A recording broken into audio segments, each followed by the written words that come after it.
See how good he was? It's all working. So for those of you that don't know who I am, I have been in Colorado 22 years now. I grew up in New Jersey. I've lived in Jersey and here. And Estes was one of the first places I visited when I came out to Colorado in 97. Like many people, I fell in love with it, said I was going to move here, finish graduate school, and within about 4 months, I was packed up and on my way out here. Since then, I worked in corporate for about 20 years, 10 of those here in Colorado. And in 2012, 2013, I had just a lot of personal stuff happened, a lot of really difficult things. And I decided that it was time to get away from the gray cubicles and kind of follow the things that I really wanted to do. So I've been doing that since then. I feel pretty lucky that most people cannot make a living doing wildlife photography and stuff. I do basically work 2 full-time jobs to make it happen, but I am making it happen. So I'm pretty thankful for that. So that's just a little bit about me. You guys are probably familiar. I do write for the Trail Gazette right now. I do all kinds of things for them. My passion for them is the wildlife, the nature, the outdoor travel, all that stuff. But I do some other articles for them as well. But I also write for a lot of regional and national publications, magazines. These are just a few of the samples. Colorado Life, if you guys are familiar with that, I usually have at least 1 article a year in there. Colorado Outdoors, I do a lot of writing for them. So junk bird story. So this was that story that I mentioned about my mother-in-law. So my partner, he's from Louisiana, and when I first met him, I went down there. They did not do a lot of exploring, but his mom was into birds. And we went to the city park, and they have, in the wintertime, that's usually when I'm down there, they have a gazillion whistling ducks. So, do you guys know what whistling ducks are? They're very, very noisy. They are noisy, but I think they're really cool ducks. And I had never seen them. You can only find them in Louisiana and Texas. So they're kind of very limited to that region. And in the wintertime, like a lot of ducks, they kind of gather in large groups and they just whistle, whistle, whistle, whistle, whistle. They're very, very noisy. But but we were out at this park, and she's like, "Oh, they're junk birds," and I'm like, "What the heck is a junk bird?" And I just never had heard that term before, and that was like my opening to what that is. And I'm like, "But every bird is kind of cool looking." And I had taken this photo that afternoon, and she's like, "You took that while we were there?" I'm like, "Yeah." So and a lot of it's about photography too. And I like to tell stories about these animals that I'm seeing. I've learned a lot about these birds. Like I said, they're only in Louisiana and Texas, but they're kind of cool looking, and they kind of run across the waters. They're taking off, and I photographed them quite a bit. I actually had one, a photo of one on a really cold morning in Louisiana. He lifted his head, and I happened to catch his backlit, so I happened to catch his breath coming out as he whistled. And that one was did really well in a bird photographer of the year contest. So like you never know. That's what I mean. Like the junk birds to me is a very derogatory term that I don't like to use. And that's what we're going to talk about tonight. We're going to talk about some of these birds that most people kind of poo-poo. And instead, let's look at some of the cool things that they do have about them. So, favoritism. So I found this quote today: "Who values gold above all considers all else as trifling." So basically we know gold is a precious metal, right? It's very valuable, but there's fool's gold. So you have that pyrite that is much, much more common and isn't as valuable. So that's kind of what that's talking about. We all want that shiny gold. We want that real fancy gold. It's kind of the same thing with birds. You see people that are just constantly, they want the really unique and ornate and colorful. You put mountain bluebirds, they should be showing up in a couple of weeks. When they start showing up, it's like, oh, a mountain bluebird. But you could have a blue jay and people are kind of like, So this is a great gray owl. This was from my trip up to Minnesota last week. So I had a group of people. I had 4 women with me. And this was the primary target that we wanted. We really wanted the great gray owl. And the first day we were there, we saw one on the road. It was in a tree and it flew off down the road. One of the women never even saw it. That's how fast it happened. The second day we had one sitting in a tree, and I basically yelled at him. I put my parental voice, "Get out." I'm like, "Get out, get it," because I know that they're really rare. And they were like, "Oh my gosh, what are we getting?" I'm like, "Just go get the owl." So The third day on Sunday, we actually had about 30 minutes with this owl that was hunting. It actually caught a vole. That's what it was doing here. It was diving in to catch a vole. But this is a good example of this is what everybody was going after. There is an app that we use to text everybody, hey, this is here, that's there. Never will you see on that app, hey, an American crow is over here. Let's go photograph it. But you put on there a great gray owl, and you're going to have pretty much everybody within a 2-3 mile area all of a sudden show up. So that's kind of the things that, out there on this app, on the Facebook group for Zaxenbog, everybody's posting photos of martins, ermine, boreal chickadees, and the great gray owl. Somebody even made the comment, is that all that's in the bog? Like, aren't there other things out here? And so it really is something to think about, that there are a lot of other birds out there. They had a ton of common redpolls. And a couple of the women that were with me, I look at a redpoll. They're an Arctic bird, for those that don't know. And we rarely get them here in Colorado. I've only seen them, I think, twice here in the 22 years I've lived here. They're a cute little bird. They're a little finch. They have a bright red patch on their head and then a red chest on the male. And two of the women were from New England. And we get them all the time. So they had no interest in doing it. So it's relative, right? But then there's things like, the black-capped chickadees. Most of us that live in the mountains or in northern latitudes are familiar with those. I don't think they took a single photo of black-capped chickadees, which are cute little birds, but they were all over the place. Same thing with the woodpeckers, the hairy woodpeckers, the downy woodpeckers. But then we had a blackback woodpecker show up, and we had a three-toed woodpecker show up, and it was like the great gray owl all over again. It was just like, oh my God, I got to photograph it. So, but sometimes these other birds can be just interesting things to photograph, in those down times, in between those other birds. So what is a junk bird? As I mentioned, sometimes it's referred to as a trash bird. It's basically, the way I look at it, is kind of the ugly duckling story in reverse. So the ugly duckling story was that swan that was in with, the baby ducklings, and, he kind of was the ugly one of the ducklings, and he grew up into this beautiful swan.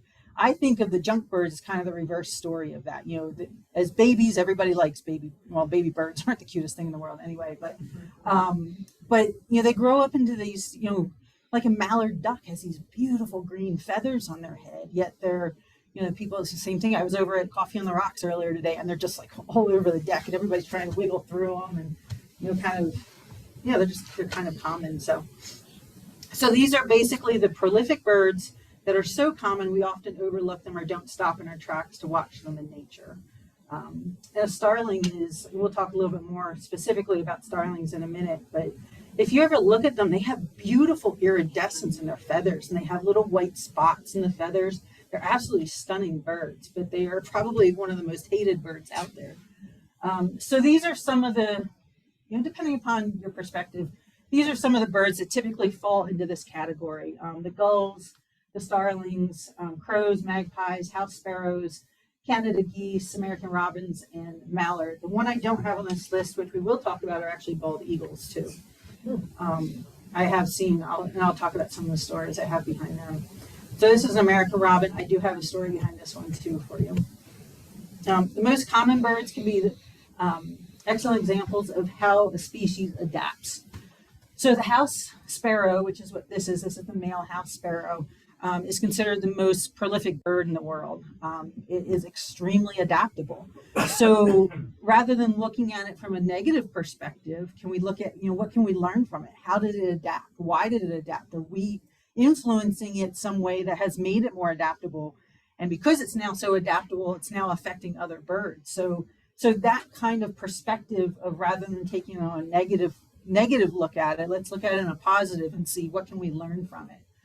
So natural selection, which is that theory that Darwin came up with, is the process that species adapt and change to conform to their environment. And the house sparrow is considered one of the best at that. So this is, I think, a really good example of how that is. Even without seeing the whole logo, you can tell this is a Wendy's logo. This was actually at a truck stop in Western Louisiana. And as I was sitting there waiting for Richard to come out, I noticed that there were probably about a dozen sparrows nesting in the logo. So They probably weren't real fond of it, but I thought it was kind of interesting. I thought it made a really interesting story about how these birds are adapting. All of a sudden, they're looking at all of these little spaces as little good spots for their nests, like nice little cubby holes. So I thought that was kind of interesting. But we can study how they adapt and what caused them to adapt. Some unique facts about the house sparrow. So one of the things that I want to try to do within this presentation is take these birds and say, there are some kind of cool things about them. Whether that necessarily makes them more lovable, I'm not going to say that it's that way, but the Japanese consider the sparrow a symbol of loyalty. And that's exactly because they're social. They like to, gather up in large groups. And it's for its ability to get along in large numbers, and then they're very social in nature. The house sparrow migrates back to its birthplace every migration. And as a result of that, there's more than 15 distinct subspecies, because those birthplaces might have different colors. Some place might be more brown, some place might be more green. So they've actually adapted to that habitat because of that. The house sparrow was introduced to New York in 1851. No house sparrows existed in North America prior to that date. I can guarantee if you walk outside tomorrow, at some point tomorrow, you will see a house sparrow. So think about that. In less than 200 years, that population growth and how well they've done. And then studies are showing that sparrows are adapting to a drier climate in some areas. So as our climate dries, the seeds, which is what their preferred food is, actually become harder and can be more difficult for them to actually break. So they're actually finding that some sparrows are actually developing a bigger and thicker bill to break that. So it's an adaptation that things are happening so quickly, they can actually notice that even within the last few decades. Gulls, these are kind of, I'm originally from Jersey. This is, on the Jersey Shore, you did not throw food out on the beach because you would probably wind up with, some additional spots in your bags and whatnot. But they are pretty common. And I'm lumping gulls into one category because usually one of the reasons that people don't like gulls is that they're very difficult to identify from a distance, other than the size. Like if you look at black-backed gull, they're very large compared to some of the smaller, Arctic. There's some Arctic species of gulls that are much smaller, more elegant looking. But in general, gulls can be difficult to differentiate between the different species. So what do we do? Go, I'm not going to do that work. I'm not going to even worry about them. I don't like gulls because they're difficult. So that's one of the reasons that some people kind of lump them that way. They can be a little bit aggressive when they're trying to go after the French fries when you're sitting on the beach or at the lake or something. I see somebody patting somebody in the back. Sandwiches, yeah. Yeah, they definitely have some favorite things. They do inhabit all 7 continents, though. That's actually the only seabird to do that. So I thought that was kind of fascinating. And they are, like many of these birds, they're just extremely adaptable. They're opportunistic, and then they often live near humans as well. So they do take advantage of that. So that's something to think about, that, from a conservation perspective, as humans, we've talked about an invasive species, as we kind of proliferate around the world, some of these birds are kind of going with us. So as their numbers increase, you can see a direct tie to the expansion of human population too. Black-billed magpies. So I mentioned I was in Saxon Bog last week, which is way up if you're not familiar with where that is. It's actually about an hour north of Duluth, so it's pretty far north. About 2 hours from the Canadian border or Voyageurs National Park, to kind of give you an idea. So we have, obviously, the black-billed magpies are really common here. And I think people kind of have a love-hate relationship with them here in town. I had one neighbor, we had, for several years, we had a nesting pair. And I was like, oh, look at the baby magpies, they're so cute. And you watch them feed, and you watch them learn how to, kind of get their own food and expand their territory a little bit. A couple of my neighbors, though, on the other hand, where they're like, oh, they're so noisy, they're up first thing in the morning. So it's a perspective thing. They are beautiful birds, though. If you ever really take a close look at them, they have these gorgeous blue iridescent feathers. The male has the really long tail. The female has a slightly shorter tail. So the one on the elk antler would be a female. Actually, both of them look like they're females. The male's the one that has those real long tail feathers. But they have some really unique things that they do. So they build. Have you ever seen a magpie nest? They're big. I mean, they're fairly big nests, but they actually have a roof on it. So they build it so that there's a top to it. So they build it out of sticks and grasses. There's actually a top to it, and then there's kind of a gap around it. And supposedly that's for their tail, so that their tail doesn't get all smushed inside. That's what I've been told. I looked for some research to prove that today, and I didn't find any. But it kind of makes sense. But and it can take them about 40 days to make that. So we're coming up on spring nesting season. So you get into Rocky and there's actually quite a few places where you can watch magpies build nests, and they'll go pick up sticks and keep bringing them back. And they will do it for at least a couple of weeks. You can get some really, you can watch their behavior. If you're into photography or video, you can really capture a lot of that activity. But magpies are also scavengers. They help, kind of clean up carcasses. They help clean up some of that stuff. So they do have a definite benefit. Let's see what the next one is. So I mentioned Zaxxon Bog. So we have this app that people are posting things. I saw it even come up today. People were actually chasing magpies around this bog area. I thought it was so funny, but again, if you're from Texas or if you're from Florida, you've never seen these birds. So they're kind of more of a northern mountain bird. So I thought it was kind of funny. So I was the one in that case kind of going, I could go get a magpie photo anytime I want. But and so, in hindsight, I probably could have maybe helped them kind of understand where to look for and what to look for. So one of the biggest things that I think magpies are really, really good for is that they do have a symbiotic relationship with mammals. They feed on insects, so they will actually get on the back of a moose or an elk, deer, and they'll actually pick ticks off. So like with moose right now, because our climate's warming, they're having a real big problem with a tick infestation on moose. Not so much in this area, but I've seen in other areas of Colorado. Colorado is actually not as bad as some other states. Like I know Maine is having a really bad problem with them. But the magpies are actually, they'll get in their fur and they'll pick those bugs off. So it's actually really helping some of the other animals too. They're scavengers, I mentioned that already. And then they use scent to locate food. A lot of birds do not. So that's something to note for them. Starlings, the bird that everybody loves to hate. They are considered probably one of, if not the most prolific bird after the house sparrow in the world. So in 1890s, there was a guy that was a real fanatic about Shakespeare. And in Shakespeare, there's some European starlings. So he brought over 100 starlings from Europe and released them in New York City. Every starling in North America today can be tied back to those 100 birds.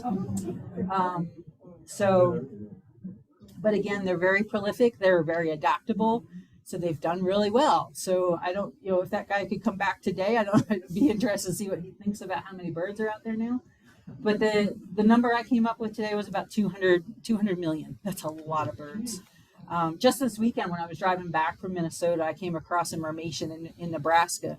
You want to talk about some weather changes. Sandhill cranes are migrating through Nebraska already, and that's about a month early, in my opinion.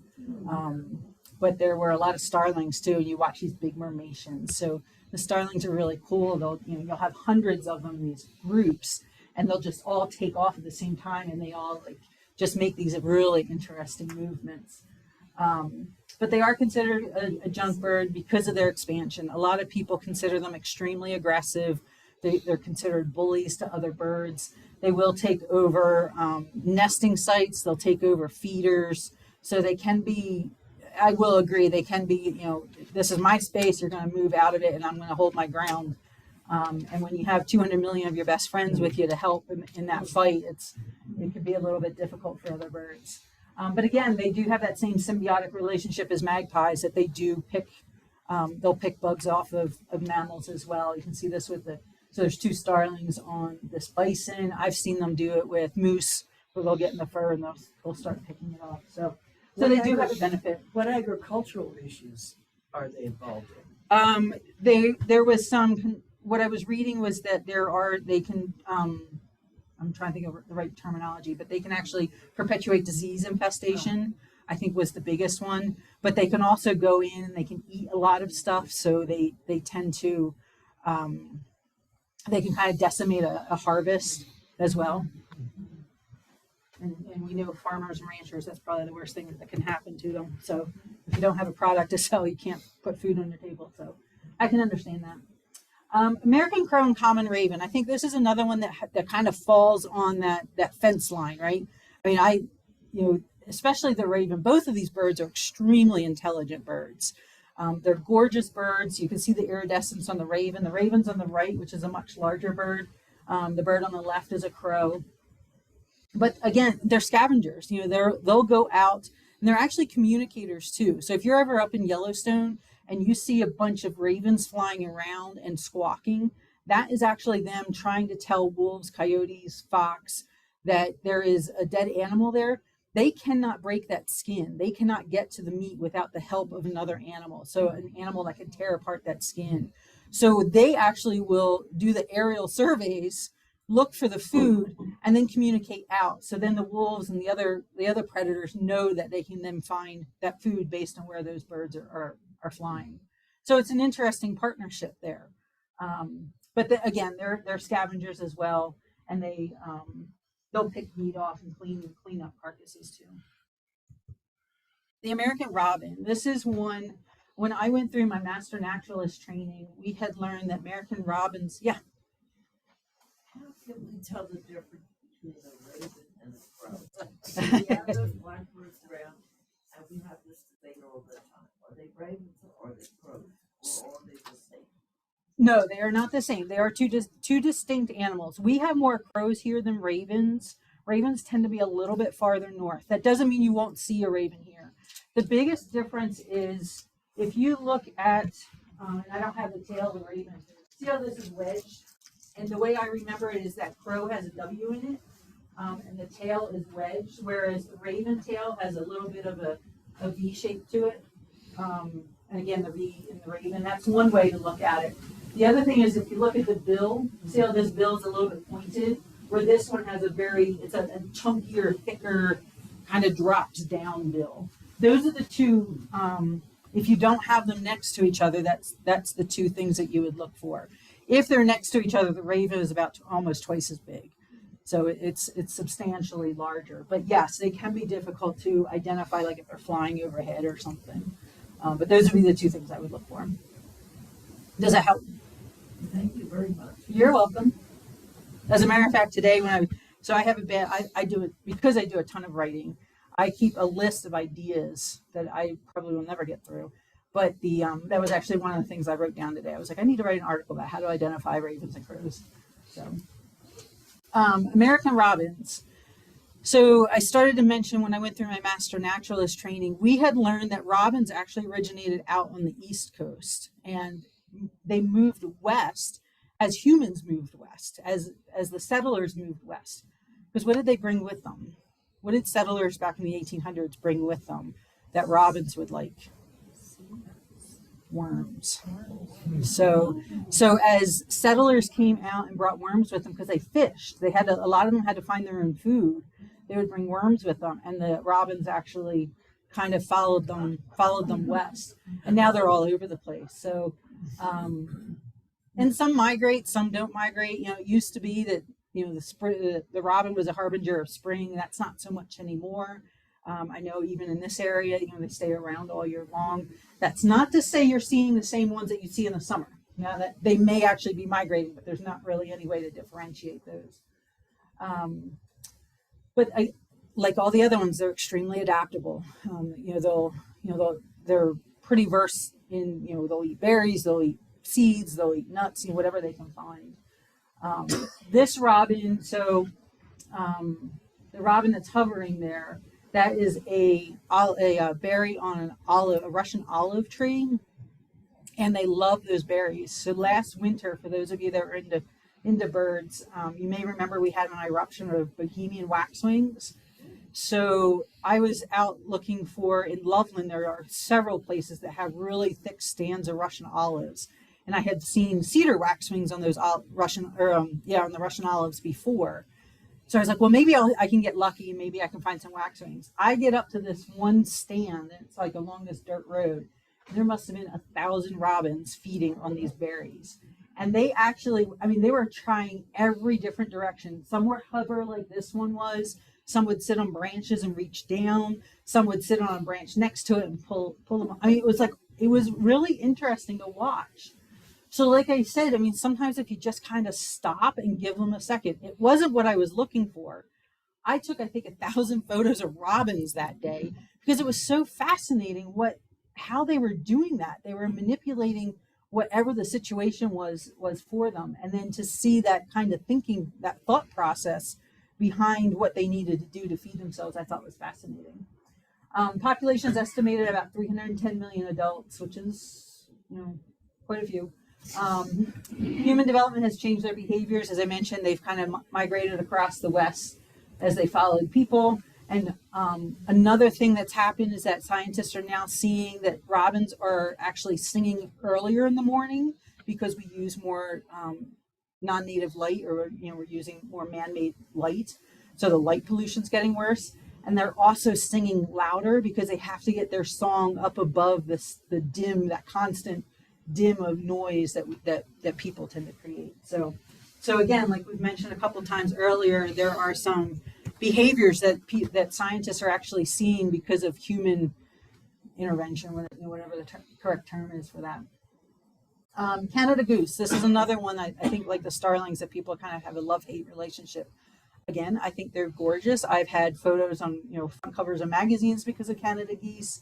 I have on my calendar the week that goslings are born. It's the same exact week every year.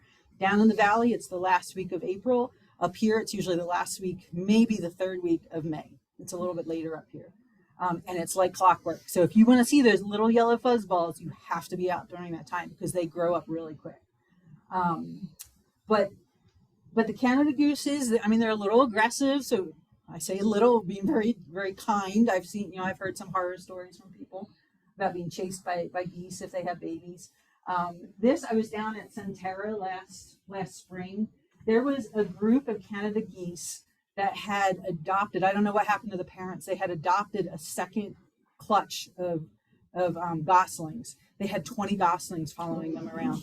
And I happened to catch them one morning as they went past Ross in that shopping center, and I thought it was funny. They were like, now hiring, like, come on, it's time to go to work, teenagers. But they do mate for life, and then the goslings can swim within 1 day of hatching, which I always think is pretty amazing that these animals, it takes us years to get to that kind of mental capacity where these animals are surviving on their own. Turkey vultures. This is one I have never had a client, when I take them out on tours in Rocky or around town, I have never had anybody ask me to stop to photograph a turkey vulture. But if we didn't have turkey vultures, we'd have a mess of carrion all over the place. That's what these birds were designed for. They have basically a bald head. This lower photo, you can really see it much more so than the one up top. But they have this, they don't have any feathers on their head because that allows them to really kind of get into those dead animals and kind of pick things out without getting their feathers all dirty. So they are truly designed to clean up carrion. The challenge for them, similar to the ravens and the crows, is that they cannot kill their food. So they have to rely on carcasses and carrion. They're the only scavenger bird that can't. So even a magpie can go in and take an egg out of another, out of a nest or something. These birds really struggle to do that. So they're completely reliant on other animals to provide the food for them, but they'll take care of it from there. They're related to the stork. So you can kind of see that, the storks, again, very elegant bird. If you've ever seen a wood stork down in Florida, from their neck down, they're gorgeous. Beautiful white feathers with black tips. Then you look at the head and you kind of, ooh, what happened? But they're related to storks, not birds of prey. And they can smell carrion up to a mile away. Did you say they can smell it? Smell it, yeah. And the mallard, I think this is one that people kind of forget, and I'm guilty of it too. I just read an article. What's today? Thursday. So the paper that Tomorrow's Trail Gazette has an article about winter ducks here in Estes, And I included mallards in it because the mallards do take advantage of the open water that we have here, and we see a lot more of the mallards in the wintertime. Mallards actually go through their molting season in fall, so they actually are at their best color right now. They're their cleanest feather, their healthiest feathers, so they really look the prettiest right now. And then you get them against some white snow, and I really think they're a stunning bird. And of course, their baby goslings are so cute. But they're definitely not as hated as some of the other birds on this list. They're just a kind of a common bird that most people grow up with. One thing that I think is really fascinating about mallards is that they are basically the top of all the subspecies, all the other species of birds. So kind of like a wolf is to our domestic dog. So they say that all domestic dogs are descendants of the wolf. All ducks are actually descendants of mallards. So think about the next time you're over at Coffee on the Rocks. So the common duck quack, so that sound, quack, quack, quack, that's actually a mallard sound. And what I'm not exactly positive about this, but I saw this today on allaboutbirds.org, which is the Cornell Lab of Ornithology's website. They were the ones that actually said the male does not quack, it makes a quieter or rasping sound. I'm going to have to look the next time because I feel like that's not true, but maybe I've just never noticed. So again, sometimes you can learn new things about these birds that you just have not noticed before. Rock pigeon. Have you ever known someone not to recognize a pigeon? So I mentioned I was in Zexon Bog, so we were out at one of the feeders out there, and one of the women that was with me is from Maine. And we had, I don't know, maybe like 6 or 7 pigeons fly overhead. They took off from the feeders and they flew overhead. She's like, oh my God, what are those? Those are so rare looking. I've never seen them. I'm like, they're pigeons. I'm like, but again, it's all relative. She lives in a remote area of Maine near Acadia. And she's like, well, they probably have them in Portland.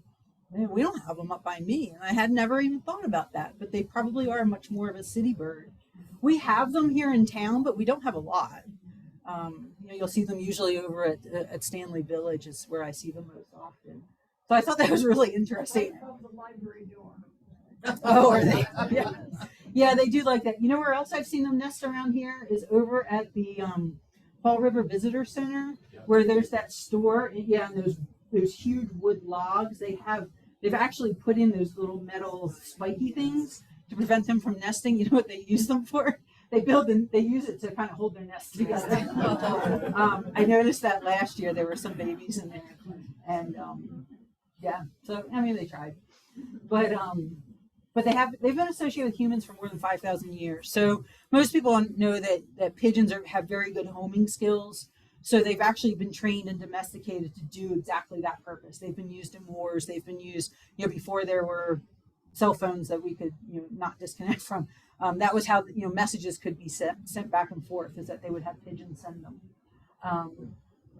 They also can call the domestic pigeon, the homing pigeon, rock dove, and a winged wren. For those that are completely admiring the birds, they call them winged wren.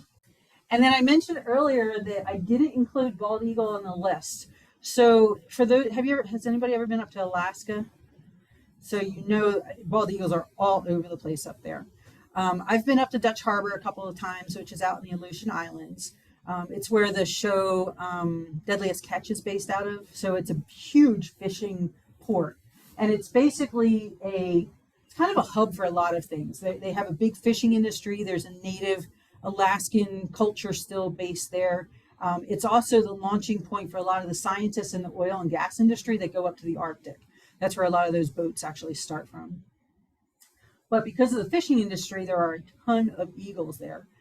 Most people there do not like eagles. They think they are flying rats, is what I heard several of them refer to. But the eagle is our on our national symbol, or our national emblem. I think they're absolutely gorgeous birds, and they are also. Let me see. So, yeah, the next one I had. So I consider them my spark bird. For anybody that's into birding, watching birds, most people have what some people refer to as a spark bird. It's kind of what was that one bird that kind of got you really looking at other birds. It really got you to stop and look and say, wow, is that a sparrow or is that a golden crown? Is that a house sparrow or is it a golden crown sparrow? Is it a raven or a crow? To kind of start learning about how to differentiate these birds.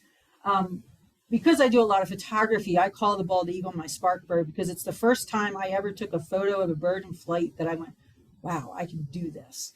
And all of a sudden it was kind of, I'll travel anywhere to photograph bald eagles. And I have. I mean, I've been everywhere from the East Coast, like I said, all the way up to the Aleutian Islands.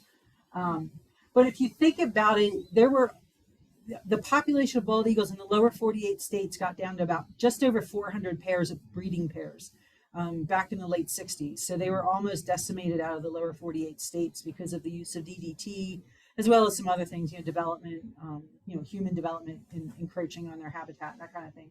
But DDT was the biggest reason. So when DDT was banned and the bald eagle was put on the endangered species list, and then we had different things, like the Migratory Bird Treaty Act that protects birds that migrate.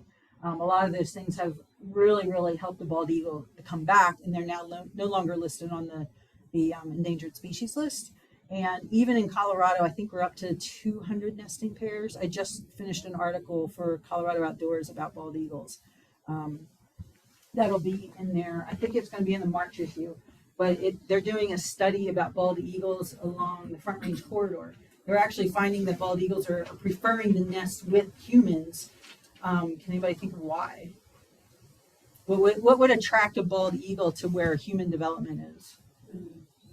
Yeah, it's the food. What in particular? Food built ponds. The reservoirs. Yeah, all those reservoirs that Colorado Parks and Wildlife manages, most of those, they build them for the water resources, but then CPW is brought in to manage it for recreation purposes. But a lot of those reservoirs have things like cottonwood trees, which are the only large enough trees here in Colorado for bald eagles to nest in. Their nest can be up to a ton. They can be actually, the visual description of a bald eagle nest, think of what the size of a queen bed mattress is. That's about the size of what a large bald eagle nest would be. So this is completely a success story, but again, depending upon where you are, if you're a farmer, a lot of farmers don't like bald eagles. They think that they go after chickens and different things. So it's all relative again, right? So they are the national emblem of the U.S. Benjamin Franklin said bald eagle is a bird of bad moral character. What was the bird that Benjamin, the turkey, yeah. So yeah, he was not, and if you think about it, bald eagles kind of are. They steal food from other animals. You can see them all the time trying to steal food from osprey. I feel bad for the osprey. They're always the ones going after the fish. They're scavengers. But they're adaptable. Again, there's that term. It's the adaptability of these birds to basically thrive and do really well. They are now in every state except for Hawaii, and the U.S. Fish and Wildlife Service estimates there's 316,700 bald eagles in the lower 48 states as of a couple of years ago. I know that is higher now.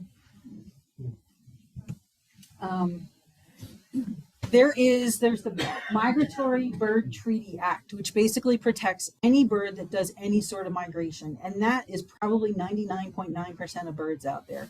All of them do some sort of migration. Even the American dipper, which is considered a non-migratory bird, still has to come down from lower elevations where water might freeze to where there's open water. That's still a migration, and it still makes them protected under that. Under that law, there are 3 birds that are not protected: the house sparrow, the European starling, and the rock pigeon. There's common birds that are considered invasive species, and they are pretty prolific out there. They're considered, I actually looked at the government's website as to why these are not included, and they say they're considered non-native, which I can get, messy, which I'm surprised the government says that they're messy, so we don't want to protect them, and they're invasive. So in this photo, the bird in the middle is actually a grackle. But all the birds around it are starlings bathing in the water leaking out from that fire hydrant. So why should we care? Why should we care about, all birds matter? That's kind of my philosophy. Common birds do give scientists more opportunities for studies. The house sparrow is actually studied more than any other bird just because there's a lot of them out there. There are a lot of birds to observe. There's a lot of information that can be garnered from them that can then be applied to other birds that may not be so easy to find. That's one reason. Adaptations for birds to live in a changing world can teach us how to adapt. You know, like the sparrow that is developing, changing their beak because we're developing a drier climate. It's kind of a red flag. I saw an article, was it yesterday, that we have officially entered the climate agreement, that 1.5% degree Celsius. Last year was the first year that we actually had that the whole year. So we are at a point that we may have reached that tipping point that we can't return from, is what that number represents. So birds might be telling us that. You know, these birds like starlings that are doing really well at adapting, they're saying, you know, we'll figure it out. And you know, there are a lot of birds that aren't. So something to consider. Another reason is just that birding is just a really great way to get outdoors, you know, to enjoy nature. It's a great stress reliever. I've told people, and I've had phenomenal experiences, if you go down to Lake Estes and sit down there by the Matthew Reeser that bird sanctuary that's down there, just sit for a little while, you know, find a bench or find a spot along the river and give yourself an hour and just sit and listen. One time when I did that, a hooded warbler landed in a tree behind me. That's not a native bird to this area. And if I had not just kind of sat still and, you know, just kind of enjoyed the moment, that wouldn't have happened. So birding can really be a great way to explore, connect with nature, be intentional. There's all kinds of benefits that come along with it. I think one of the biggest ones is that it does help reduce stress. You know, I think we all can admit that we have some sort of stress in our lives. So it can be a good way to kind of break from that. This is a photo that I took when I was out the biggest week in birding last year in Ohio. So that everybody was looking for this mourning warbler, who was somewhat of a rare bird. Again, chasing the rare birds, you would not see this for, I don't know, they were, you know, like a Wilson's warbler. You know, they were all over the place, but they were not crowds kind of following them. But it is, you know, I mean, there's a perfect example. I mean, there are bird festivals all over the country. It's a big thing for people to do. Common birds can remind us to be resourceful. You know, a lot of these birds, if they have an abundance of food, they will cache it someplace. You know, different birds will find ways to adapt their beaks, or, you know, find different ways for water or different things. So, you know, kind of reminding us to be resourceful in our own methods, you know, be a little bit more caring about not being wasteful as well. Very few animals are known to be wasteful. And common birds can make great practice subjects to improve their photography. I'm always going to throw something in for photography. I tell people when they ask me about how do I get better, first thing I say to them is you have to practice. Get to know your camera, you have to practice. But what do you practice with? There's two things I tell people all the time: squirrels and gulls. Because you can find them everywhere. And usually the gull, for the most part, is a white bird. And unless it's like a really gray day, it's going to be an easy bird for your camera to track. And both the gulls and the squirrels tend to move a lot, and they're erratic. So it's a good practice thing to kind of get out there and kind of pick up those skills. Common birds make the big picture changes much more noticeable. So those are those conservation challenges again, right?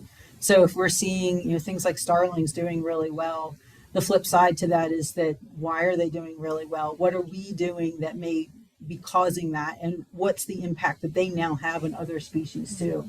And all birds are indicators of the ecosystem health. So this is a lark bunting. This is Colorado's state bird. This bird, I think I saw a number, it's in decline by about 37%. So we have a backyard bird count coming up later I think it's 2 weeks, next week. I think it's next week. But it's this month. And the last time in the Christmas bird count, backyard bird counts, I think that Boulder County said that for 6 years in a row now, they have not been seeing a lark bunting. So it's much more of an eastern plains. Boulder doesn't have a ton of open, you know, that kind of prairie open space, you know, maybe on like the eastern side of the county. But it is, you know, that is kind of an indicator, you know, something's changing. If they used to see it, and then, you know, now on a regular basis, they are not seeing it. So it is, you know, they are indicators of a healthy ecosystem. And it is all relative, right? So common birds may still be relative to your area. Think of the magpies, you know, people chasing a magpie around. in Minnesota, yet we kind of look at them like just another bird out there. So definitely enjoy the bird watching. There's bird watching is one of the more popular pastimes because there are birds everywhere. You can see them no matter where you are, whether you're going to McDonald's or the grocery store or running errands or whatever. They're going to be out there pretty much anywhere you go. I always include this quote for those that are into photography or would like to learn more about photography. This guy is so inspirational. I hate to kind of use that cliche phrase, but he's not only a really good photographer, he writes really, really well. He has a lot of inspirational books and blogs and stuff, but he actually had an accident in Italy trying to get a photo, kind of ventured out a little bit too far, slipped and fell, crushed the bones in one of his feet, and it basically never really healed. So he decided to have his foot amputated last year. He said it was the best thing he's ever done because it's now got him back into, so obviously he has a prosthetic, but he's now sharing his story about how he is kind of not just overcoming that, but finding his life again, finding that, that mental challenge of, I can't let my foot go. And once he let it go, his life came back. So it's really interesting, but I love this quote for anybody that's into photography, because it really is true. If you find the things you're passionate about, you really will really start to connect. So just a couple of things that I have, I should be doing more ebooks. Yellowstone, I do go all over the place. We're going to Peru next week, so I lead a group down there. If you're ever into birds, oh my gosh. So the way I describe it, I don't know if I do a presentation about this too. Most people think of so we go down the Amazon jungle, and to put it in perspective, in 10 days, we saw 320 birds species. So we heard, saw, or photographed, had them close enough in 10 days. If you put that in perspective, in Rocky Mountain, they've only seen 200 classified or identified 280 ever. So it's just, it's so diverse down there. Just something I was not expecting. No, this is for nesting season up there. So we go up primarily for birds and baby muskox, who I just absolutely adore. Galapagos, another bird spot. That's where Charles Darwin came up with his natural selection theories. Churchill for polar bears. Texan bog, so this is martin up on the upper left, if you're not familiar with what they are. Red-breasted nuthatches and the snowies. You want to talk about changes this year. We didn't see a single snowy, and there were not. And it wasn't just that we weren't seeing them, there was not a single report of them. So this winter, and it's partly because of El Nino, but partly because of just the way the climate's changing a little bit, is that the weather is so warm and so little snow that there is no reason for those snowies to migrate that far south. So they just didn't come. They just haven't been there. So that was really unusual. I've seen them there before. And then, Rocky, if you want to explore Rocky. Here's my contact info. There's, so this was let me get the cursor off of that. So that's an osprey and an eagle. That was over Lake Estes one morning at sunrise. But the eagle's on the left, the osprey's on the right, to give you an idea of the size and the shape difference of those. So that's what I have for you about junk birds. So you're never going to look at a magpie the same, right? Or a robin, or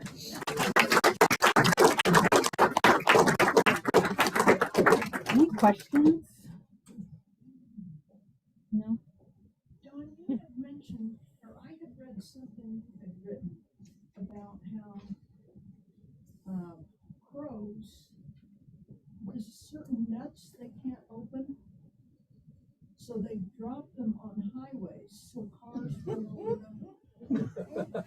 I have read that about certain birds. I don't think that was me, but I have heard that before. That there are certain things that, and it wouldn't surprise me if it was a crow or a raven, just because of how smart they are. Yeah. That they have figured out, like that again, that capacity to say, I have a problem, Yeah. I need a solution. Heck, I know people that can't do that. So, but yes, I have read that before, that they do this. Yeah. Yes, Celeste.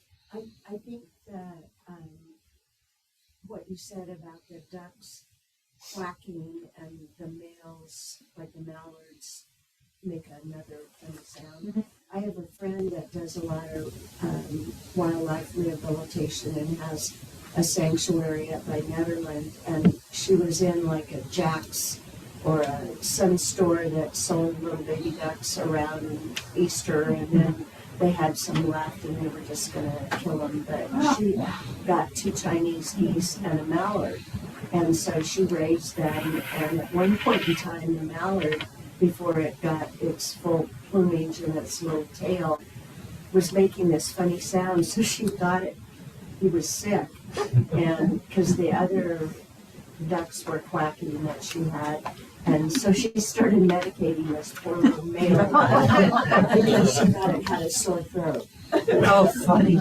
Yeah, like I said, I'll have to go over. Let me give some excuse to go back to the coffee shop, but yeah, I'll have to go over there and actually sit and watch and see if, because I know I've seen male ducks quack, but I don't know if I can recall what sound was actually coming out. So yeah, so it's interesting. Yeah, I'm back.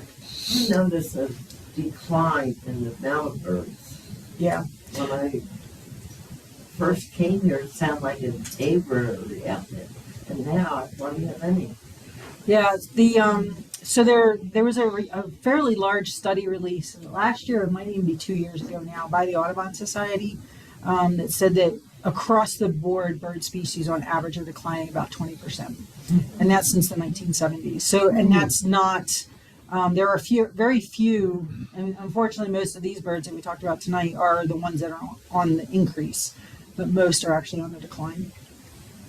So yes, you are observing, that is not a misnomer, that's not something unique to your backyard, you didn't buy the wrong seed or anything, that is something that's actually happening.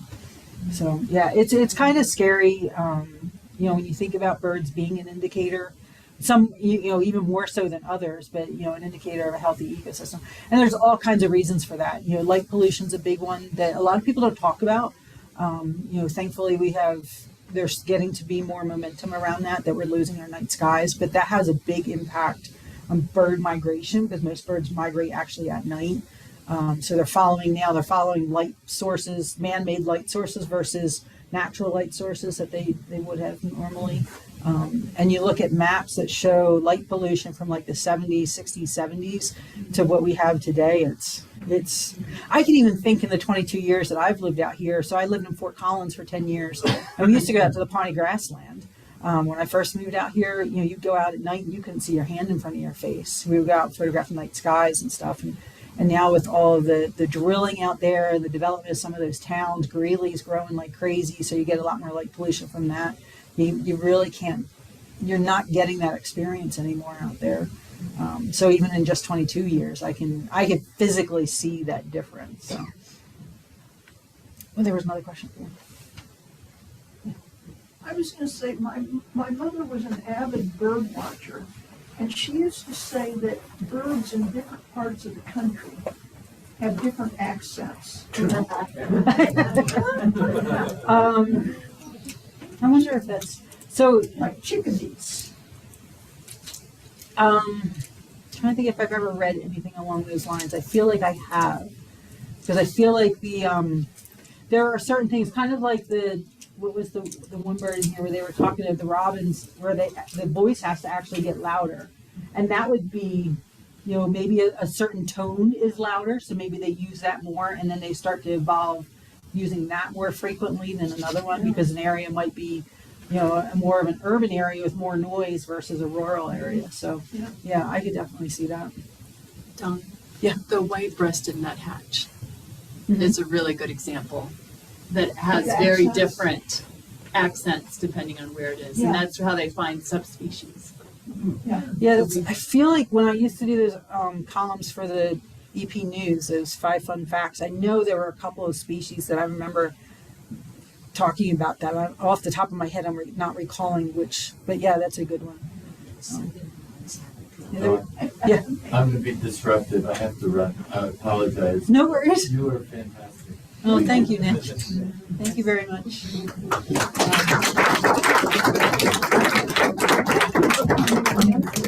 Yeah. Oh, question there. Come over to my microphone. What? You have to talk over here. You have to talk here. Okay. I have to talk here. Thank you You're very welcome. for coming. I appreciate you. And I said to Dawn, just pick your topic. You're so good. And she came up with junk birds. And I thought, well, that's okay. And I think she did the same thing, like, what?